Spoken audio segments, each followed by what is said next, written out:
Murkomen.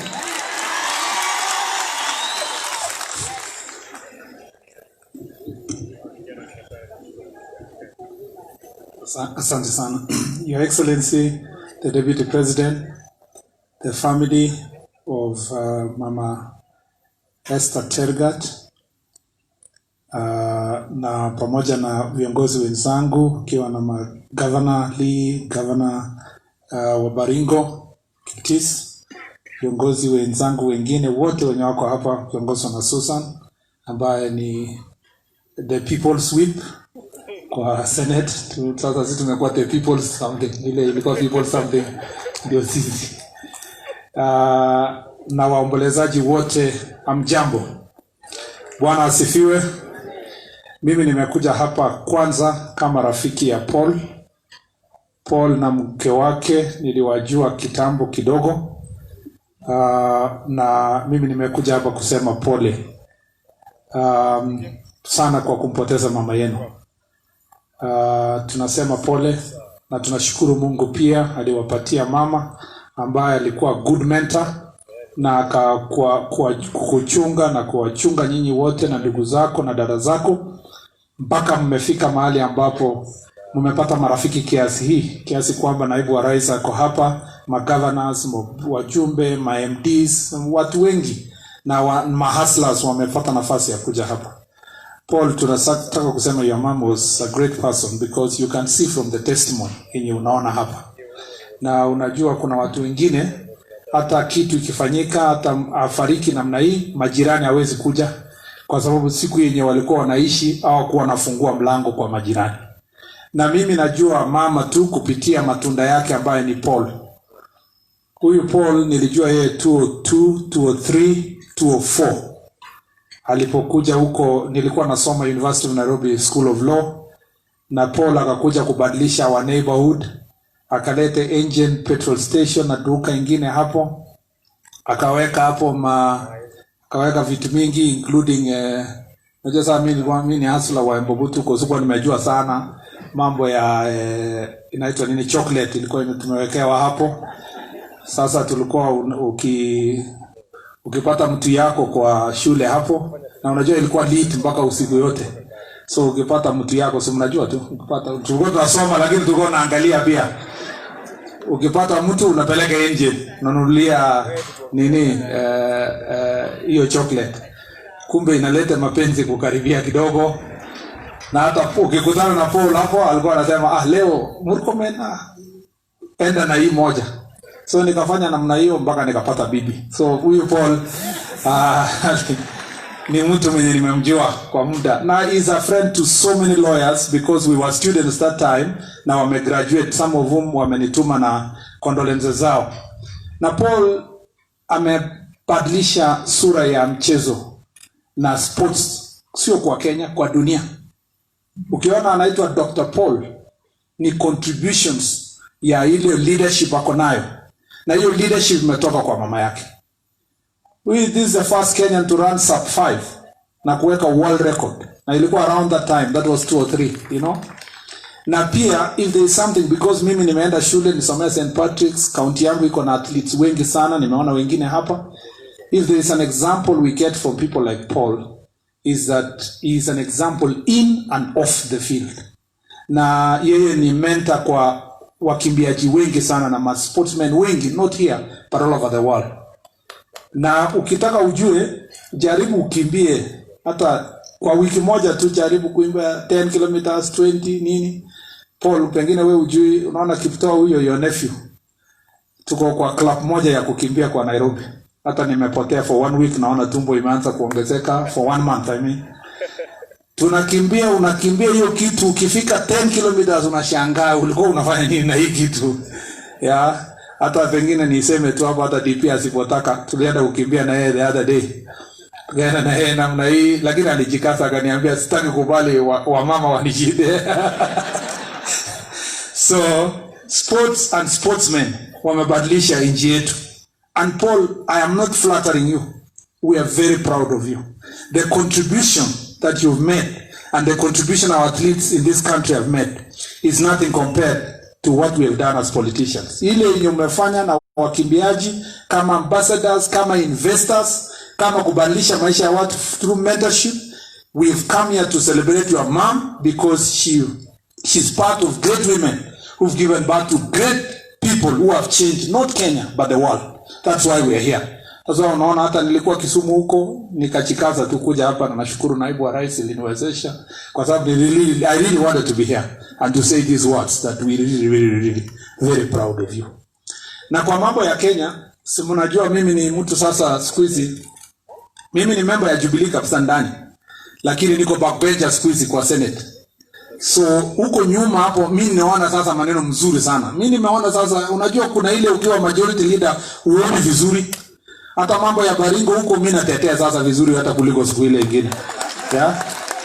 Kwa sababu I have now the freedom of mind and thought to speak my mind.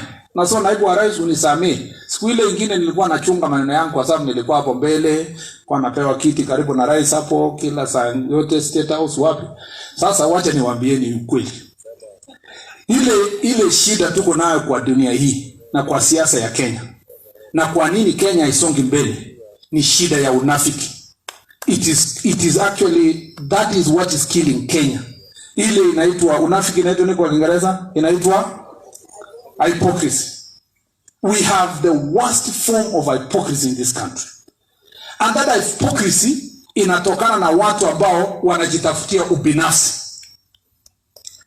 Naibu wa rais na rais walikaa chini 2013.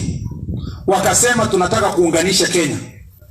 Wakaunganisha, wakapigiwa kura. Na kwa sehemu zote za Kenya wakapigiwa kura. Sasa wako ofisi for the first 5 years. Kuna watu siku hiyo tulikuwa nao walikuwa wanasema naibu wa rais ni mtu mzuri, tunashukuru amesaidia kuunganisha Kenya. Yeye ni mtu ambaye tunajua hako nyuma ya rais, tunamshukuru kwa sababu amesimama na rais, amefanya hivi. Saa hizi kwa sababu wanajitafutia ubinafsi yao, wameanza sasa ile unafiki. Waanza kuuliza ati naibu wa rais asikizane na rais, sijui akae pamoja na rais. I was listening to one Raphael Tuju, and I want to answer Raphael Tuju kwa hapa. Raphael Tuju si MCA, hajachakuliwa na mtu yoyote. Amechukuliwa na naibu wa rais kutafutwa na akaletwa kuja Jubilee. Akakuja kuketi chini na rais, wakamwambia chunga hapo, tukichakua leaders ya Jubilee tutaona kama watakupenda, wasipokupenda tutakutafutia kazi nyingine. Sasa huyo mtu amemea kiburi, kichwa imepasuka na kiburi mingi. Kwa sababu we started a journey of uniting this country. But if we have the likes of Murathe and Tuju giving lectures to the Deputy President of the Republic of Kenya, where is the truth in Jubilee if that is going to be the kind of party we are going to establish? Jana rais aliongea kwa France. Akasema sina shida na naibu wangu. Akasema anataka kuunganisha Kenya. Tuju leo ameongea, anasema rais ako na shida na naibu wake na tunataka kupigana na naibu wa rais. Who is telling the truth and whose block is Raphael Tuju? Who is he speaking for? We cannot. The president yesterday talked about uniting the country, and I want to be very candid with the president. You cannot do a subway 1 + 2 - 4 utaenda negative. That is a fact. You can't say we're uniting with the deputy president, with all the leaders of Jubilee. Ayafu kidogo useme haya -10 plus Raila. You are just doing a minus business. If you want to unite the country, the Bible is very clear. Anyone who wants to preach the gospel out there must start with his own house, with his own family. If you want to preach the gospel of uniting Kenya, start by uniting Jubilee. Show that unity, chase and fire Tuju and Murathe so that we know what you said about uniting the country, you mean it. But if we continue having divisive elements within Jubilee, who are day and night talking about the deputy president, disrespecting the... And William Ruto will not be deputy president forever. He has only less than 2 years to be deputy president. If we have those characters, divisive characters, I want to tell the president, you will be doing 1 + 3 - 4. That is going to the negative. We need to build a country that's moving forward. Now we want to tell Tuju, we are members of Jubilee by choice. We were elected to become members of Jubilee. We campaigned and looked for votes so that you became relevant to hold that office. You cannot tell us we will not meet in that office in Pangani, my friend. We will be there Monday, we'll be there Tuesday, we'll be there Wednesday, we'll be there Sunday, for as long as our money is funding that office and our votes brought the number of resources that are given by government, we shall be in that office. Na tutakuwa kwa hiyo office. Ya mwisho, Tuju amekuja press conference akasema lazima wote tushike huduma namba. Yeye ni waziri ya nani? Ama alikula pesa ngapi kwa ile 7 billion yenye tualitumia siku ile wa kufanya huduma namba? Rafael Tuju must be investigated. What is his personal interest in huduma namba? Or he's looking for money to pay his debt that has been publicized across the country. He cannot force us again to go back to get huduma number until we account for the 7 billion that was wasted kwa hii mambo ya huduma number. Paul, bahati mbaya ulitukaribisha sisi wanasiasa, lakini sasa tungesemaje na wacha tuseme hii kidogo. Because if we must unite this country, we must move forward. And I want to tell Tuju, you are part of the cabal, a group of people in this country who believe that public institutions should be privatized. You privatized the sugar companies. You are now wanting to privatize the Kenya Airways. You want to privatize the port. You want to privatize the railway. You want to militarize Nairobi County. Now you want to privatize Jubilee. I don't know if you want to appoint another military officer to run Jubilee or what you want. We are saying that as a democratic nation, we are not going to accept a process of privatizing public entities and public political parties, because we must play a role as citizens of this country through democracy. Naibu wa Rais, sisi hiyo ndio maneno nikasema hapa. Mimi nataka kushukuru watu wa Nakuru na wale walitoka Baringo na sehemu zingine. Hii Kenya tutanyorosha mpaka italainika. Na hii Kenya tutaambiana ukweli mpaka iende straight. We will not accept the projects to be brought to become candidates for the sake of other people's benefit. We are not campaigning. We are straightening Kenya. Kuna watu wanatuambia tunafanya campaign. Hapana. Naibu wa Rais na sisi tunaunganisha Kenya from the bottom up. Sio ile ya wadozi kuja chini. Tunaanzia hustlers ikienda juu.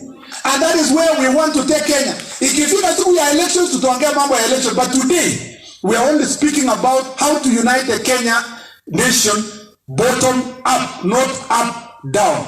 Asanteni sana na Mungu awafariji.